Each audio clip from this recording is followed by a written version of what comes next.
How awesome is this place?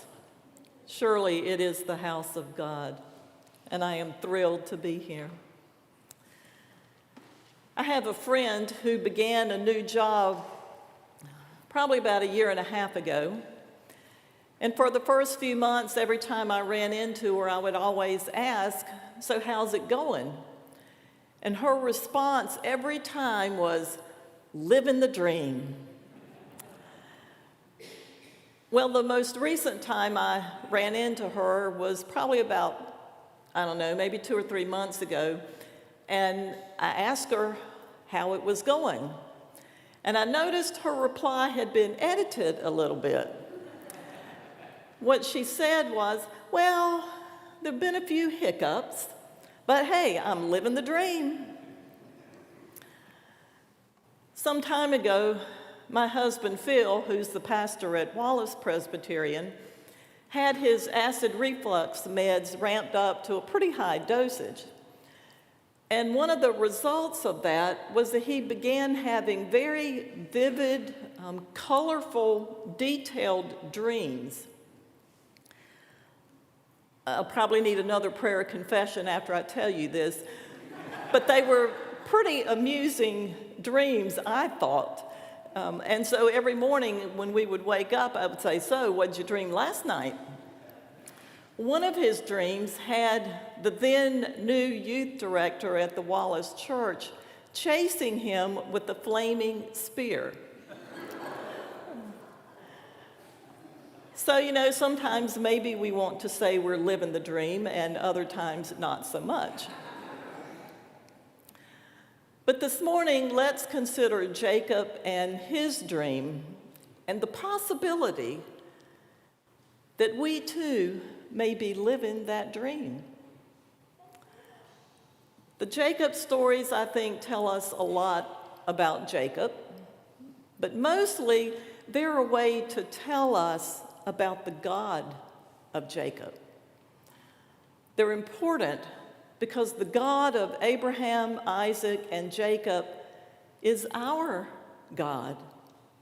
So who does this encounter between God and Jacob show God to be? The encounter, if you noticed, was not initiated by Jacob. At this particular time, Jacob is running for his life because he has gotten so many people angry at him because of his deceitfulness, particularly his brother. And Esau is literally ready to kill him. So Jacob is a fugitive who is running for his life, and he comes to this place where he's going to spend the night, and it seems to him to be deserted and safe. He's not expecting an encounter with anyone, least of all, God. But remember, this encounter was God's idea. God's the one who initiated it, and God has something to say to Jacob that I think puts a different slant on all the realities of Jacob's life. Think about the realities of life in this church. Think about the realities of your life.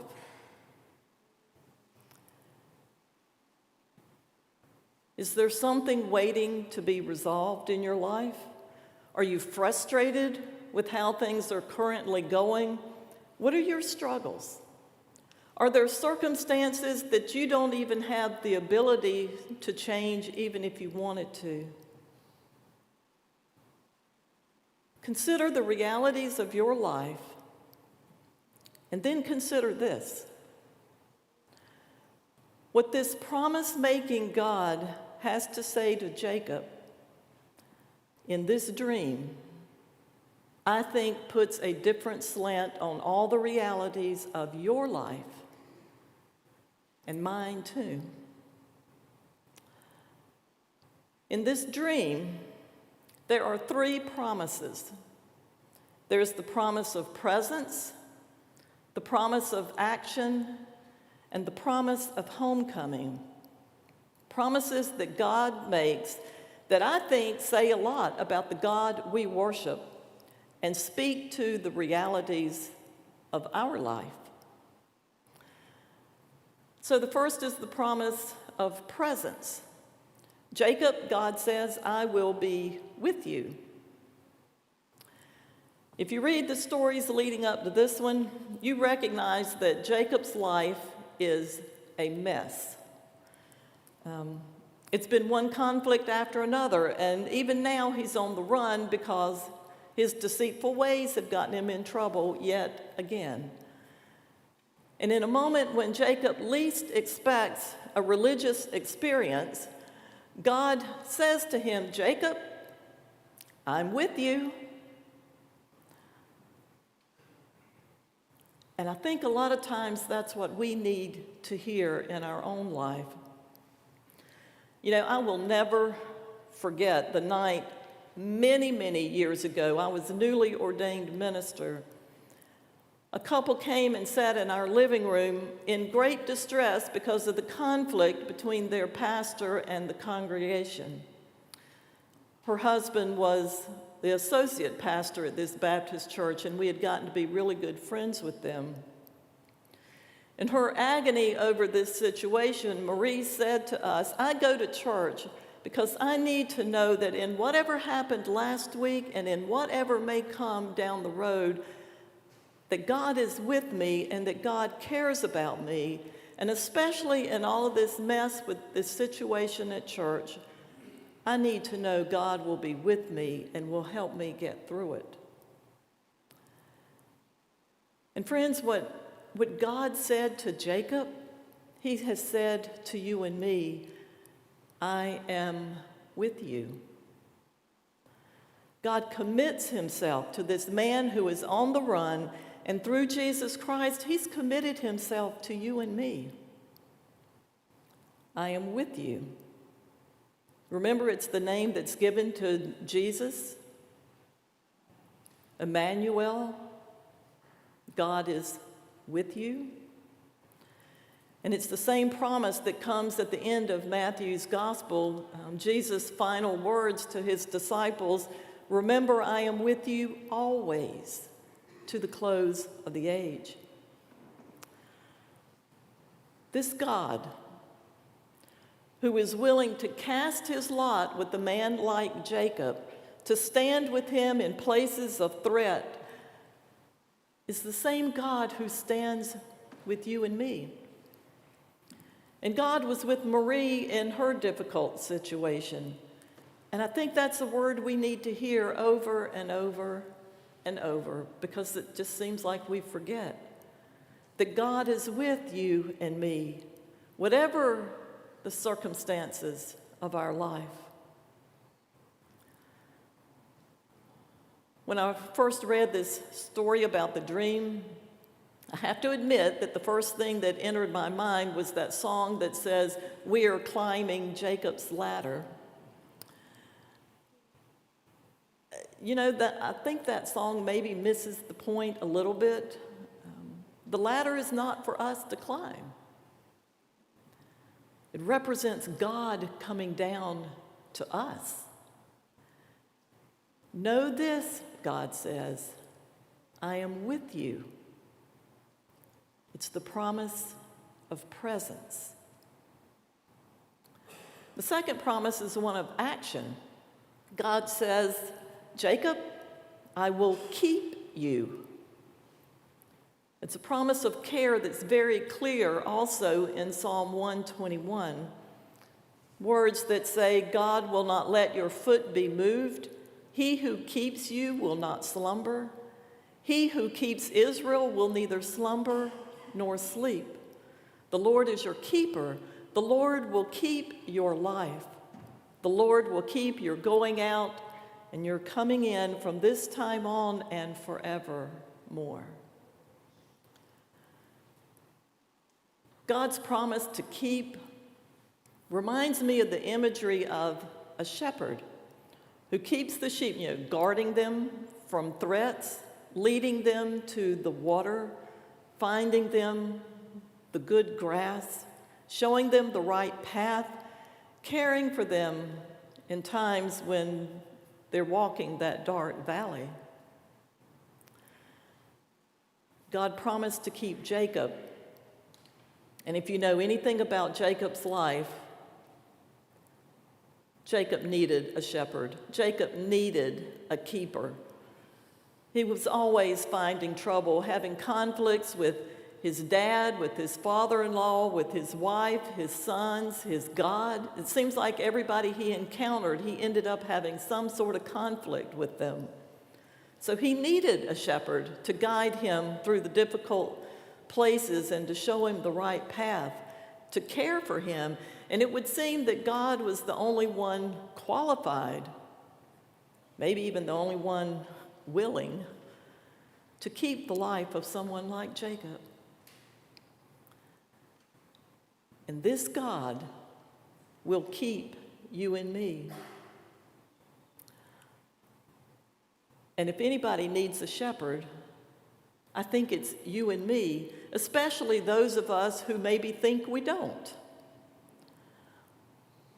And you know, there are a lot of people today who subscribe to that philosophy, I am the master of my fate. I am the captain of my soul. I think that's a pretty foolish philosophy. It completely goes against the way we were created.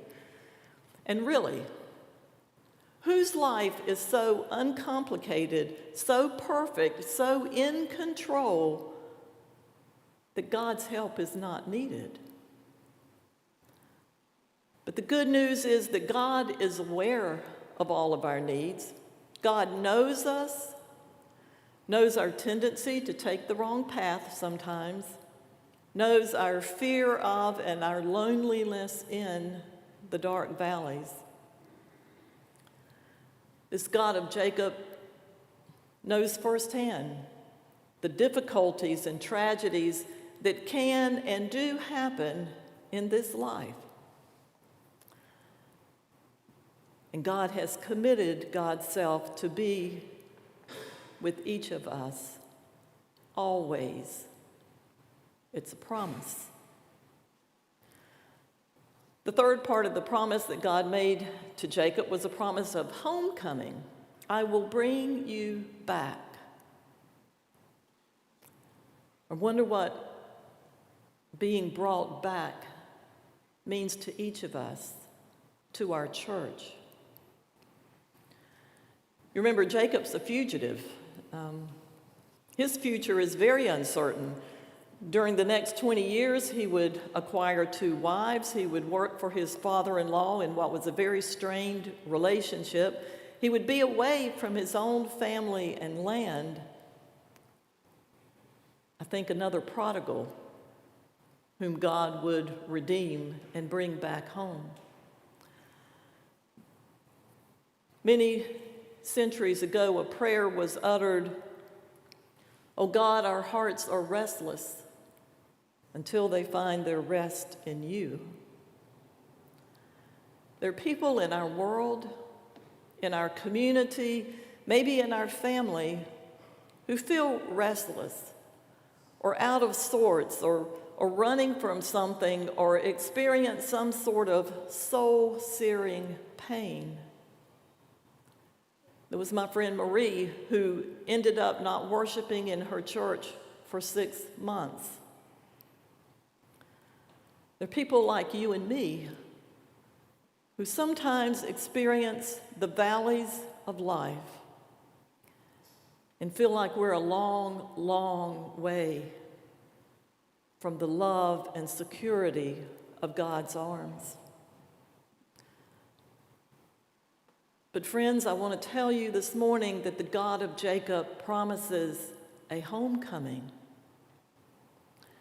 And not only will God be present in all of our life, not only will God keep us, God will bring us home. The story of the prodigal reminds us that when we get home, there is that loving Father who runs out to meet us and bring us back. Some time ago, I came across an old book. I was trying to sort through and get rid of some things. A book that someone gave me way back.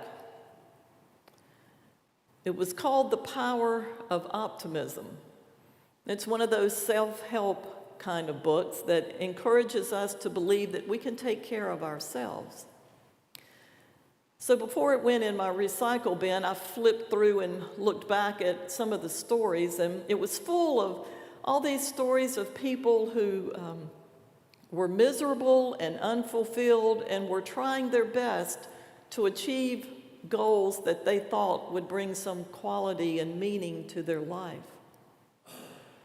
But the fallacy of that book, and so many others like it, is that it fails to acknowledge the fact that, we can only take care of ourselves to a certain extent. And even though I think the power of optimistic thinking can go a pretty good ways in helping us find some quality in our life,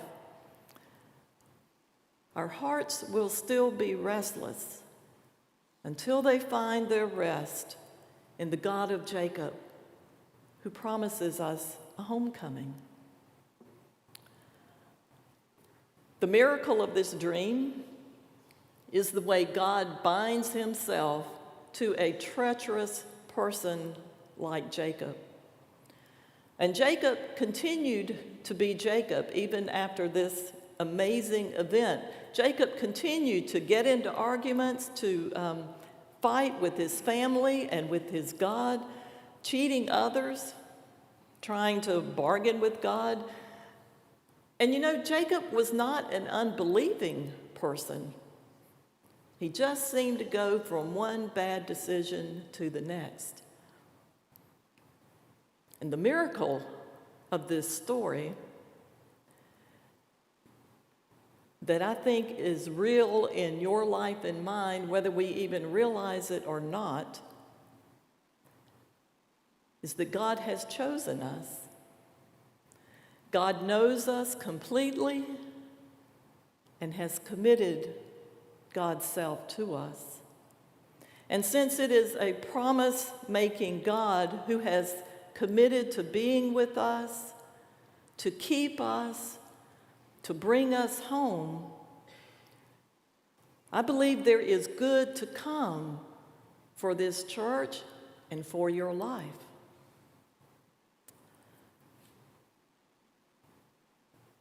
It does also occur to me that a skeptic might read this story and ask, well, how can all these promises be taken seriously? After all, remember, it was just a dream. Personally, I think someone needed to have a come to Jesus talk with Jacob, and maybe in a sense, that's what this dream was all about.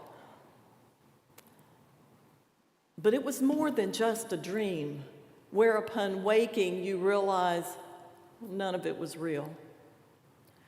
It was an occasion when God descended that ladder and spoke a new word to the circumstances of Jacob's life. And all of those promises came true for Jacob. And through Jesus Christ, they are true for you and me. I can still hear Marie's words. I need to know that God is with me and cares for me. And the realities of your life may be such that you need to know that as well. The God of Jacob says to us, know that I am with you, and I will keep you, and I will bring you home. My friends, claim that promise for your life, and you will be living the dream. Thanks be to God. Amen.